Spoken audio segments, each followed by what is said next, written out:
Veja só, Rudimar puxa para um aspecto político, né?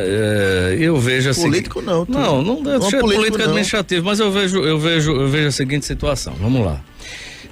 Quando a gente assiste um filme, você quer se identificar com aquele artista, você quer falar como ele, você quer repetir determinadas situações. A novela é do mesmo jeito, você vê as mulheres passando a usar joias da mesma forma que a protagonista usa, que determinados artistas, roupas da mesma forma. Nós temos uma tendência a repetir celebridades de uma forma geral. Isso é uma tendência absolutamente natural. E aí, quando a gente vem para, sim, o aspecto político, né? E eu já começo dizendo que não acho que o ex-presidente Jair Bolsonaro seja responsável direto por nada, não seria irresponsável para dizer isso. Nem direto, nem indireto. Mas, se vocês permitirem que eu conclua meu raciocínio, mas nós tivemos um presidente cuja campanha foi marcada, todo mundo bota um coração, bota um símbolo, uma pomba da paz e tal, a arma foi o símbolo da campanha deste candidato. No governo o símbolo dele foi beligerância, foi guerra, foi briga o tempo todo com todas as figuras que você possa imaginar. O que é que isso passa nunca se viu o presidente falar num livro, numa biblioteca, numa universidade. Pelo contrário, quando ele se referia a universidades, ele falava em balbúrdia, em situações depreciativas, sempre falando em arma, sempre achando que a arma era a solução para tudo. Então, quando você projeta na sociedade a figura maior que chegou ao cargo, né, o maior chefe, o chefe do executivo, a maior figura expressiva do poder público no país, repassa e projeta toda essa história de incitação ao ódio, de beligerância, de tudo isso que formou um caldeirão de cultura que até hoje, porque nós vimos situações de brigas, de mortes, de situações, coisa que a gente não via em campanhas passadas, fruto justamente dessa cultura do ódio que foi implantada e até hoje não saiu. E não estou dizendo que ele é sozinho responsável por isso, existem vários lados na política, mas a gente não pode falar de uma situação de violência de um país, e repito, não estou pontuando nem dizendo especificamente esse caso, e acabei de dizer que este rapaz é absolutamente deformado mentalmente para cometer, do ponto de vista, está na sua índole de violência, mas estou falando de uma cultura geral em que a arma foi o símbolo maior de uma gestão que poderia ter sido bem diferente em relação ao que se projeta de um governo para toda uma sociedade. E isso, a gente não pode dizer que isso não tem efeito. Nos Estados Unidos, da mesma forma com Donald Trump, inclusive não foi só nesse momento que ele foi presidente, desde muito tempo que ele vinha projetando discurso de incitação de ódio aos imigrantes, aos negros, às mulheres. Então, tudo isso projeta na sociedade. A gente não está falando de alguém que é do mesmo tamanho que nós, do ponto de vista de visibilidade ou de importância e influência. A gente está falando da figura mais importante. E quando eu comecei a falar de novelas, de filmes, é exatamente isso. A gente projeta ou recebe essa projeção de alguém que na visão da gente tem algo de diferente que possa impor. Isso é um artista, uma celebridade de uma forma geral. Tanto é que os políticos usam os artistas como foi usado nessa campanha pelos dois lados. Então, acho que para concluir, acho que é preciso se ver, sim, existe um rastro de destruição em relação a essa, ou pelo menos de projeção de violência em relação ao que foi feito no Brasil e que é preciso se tirar em relação a isso, tirar lições e inclusive mudar esse formato do que se pensa em relação a tudo isso. Eu vou divergir inteiramente de você, quando você tenta responsabilizar o ex-presidente Jair Bolsonaro, ainda que de forma indireta, por esse ataque e por isso que está acontecendo nessa onda de violência nas escolas. Os ataques em escolas no Brasil mataram, desde o início dos anos 2000, 40 alunos e professores. Desde o início dos anos 2000, estamos em 2023, ou seja, são mais de 2 décadas, tá?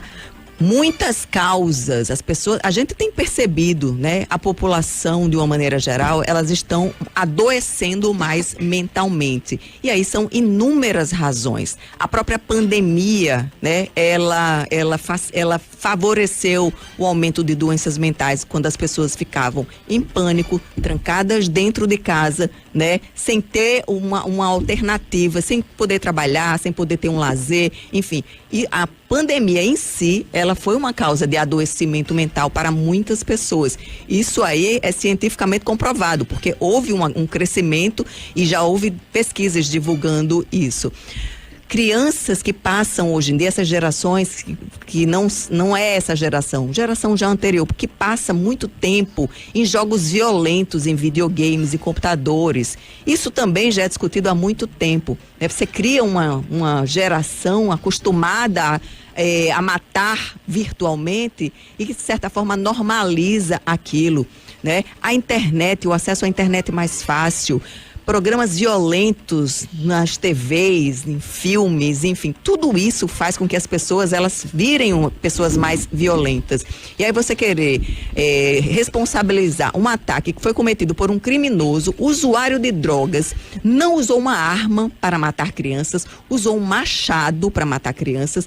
Se o ex-presidente Jair Bolsonaro facilitou o uso, a aquisição, a posse de armas de fogo para a proteção do homem do campo, do cidadão de bem, não tem absolutamente nada a ver com um homem que pulou o muro, um criminoso, um drogado, pulou o muro, um desafio de internet, para cumprir um desafio de jogo de internet, com um machado para atacar crianças. Então, você querer responsabilizar o ex-presidente, nem que seja indiretamente, assim, não cabe, né? Politicamente, você usar o episódio para tentar responsabilizar politicamente.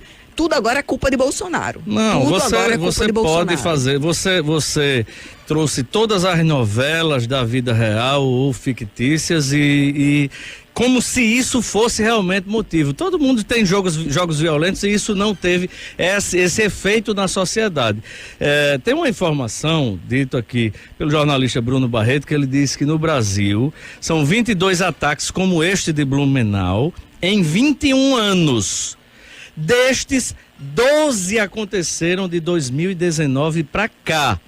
E ele conclui, desconectar esse tipo de tragédia de uma crescente cultura de violência é negar os fatos. Então, eu não estou responsabilizando o Bolsonaro, eu já disse no início, vocês distorcem o que eu estou dizendo. Você disse que não responsabilizava diretamente, mas indiretamente. Eu disse exatamente que o formato que ele projetou para a nação brasileira foi justamente... E esse rapaz era um fã de Bolsonaro, um fã de Eduardo Bolsonaro. Não é por isso, não é que todos os bolsonaristas sejam violentos, sejam animalescos e tal, não.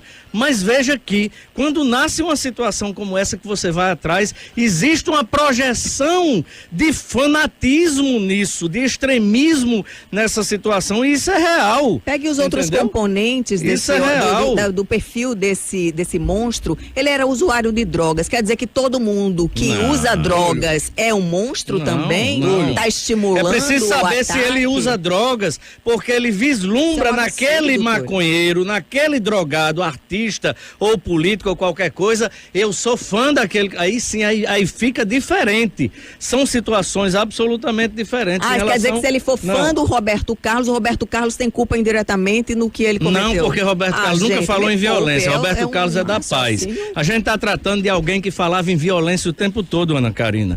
Não bote Roberto Carlos, que Roberto falava de paz, de Jesus Cristo, de Nossa Senhora, de tudo no mundo. São coisas diferentes, vocês não querem entender que um camarada que ocupou o maior cargo do Brasil só falava em violência. E o símbolo maior dele foi uma arma. E se isso não tivesse significado nenhum para a sociedade... Não para a violência, mas para a defesa. Que defesa aqui, nada. Defesa. Que defesa aqui, nada. Você me perdoe a franqueza do que eu vou lhe dizer. Eu lhe considero um grande jornalista, um jornalista com quem eu aprendo diariamente e cotidianamente, sempre que estou aqui no 98 FM, e acho que suas opiniões têm uma envergadura de qualidade fora do comum. Mas eu acho que hoje, no seu comentário, você foi extremamente leviano, porque você faz crer, você coloca numa responsabilidade, numa figura do que representa um ex-presidente da República, como responsável, ou o que ele representa como responsável por um ataque a uma escola que age de um leviandade, ataque cruel. Por gentileza, leviandade, você me chamar de leviano, eu estava escutando para ver se você ia para outro rumo. Eu escutei leviandade é você dizer coisa que eu não disse, rapaz. Eu escutei um amigo falar aqui. Não, leviandade é isso da sua parte. E eu lhe peço, com todo respeito, que eu possa concluir meu raciocínio. Conclua para eu dizer que o leviano é você. Eu sou leviano. Claro que você está dizendo que eu não disse. Você me acusou aqui de um discurso político, mas quem está colocando a política em um fato claro de violência que atingiu 4 crianças e ainda tem uma no hospital que pode vir a morrer por um animal.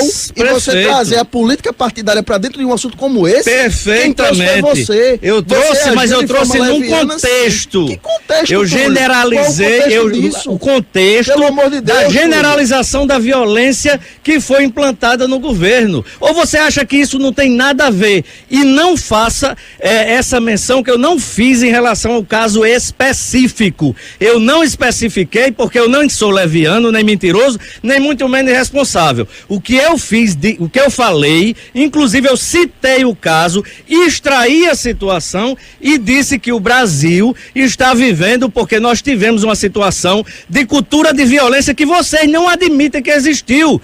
Porque quando o cara faz o símbolo da arma, Karina vai e diz que é para se defender. Como ela defendia incentivar os que armamentos de bem tem acesso ao armamento, isso é ser leviano. Essa Túlio. citação dos cidadãos de bem, como se vocês tivessem essa relação de quem compra arma e o que faz com ela, como se vocês tivessem esse poder. Que critério que nada? Estabelecidos critério por que nada. Que você parabeniza constantemente. Você vem pra a Polícia Federal. E a Polícia Federal viu que tinha um bocado de coisa fraudada. Agora você via aqui de coisa fraudada. Um atentado terrorista que atingiu, quer queira, quer não, toda uma cidade, todo o país, de uma forma estúpida, a Bolsonaro, ao ex-presidente Bolsonaro. Me perdoe, Túlio, mas você passou de todos os limites. Não, quem passou dos limites foi você. Vamos chamar eu respeito sua opinião e você precisa respeitar a minha. Vamos lá, as opiniões estão colocadas, né? E a gente agora vai chamar um intervalo para tomar uma água, esfriar os ânimos.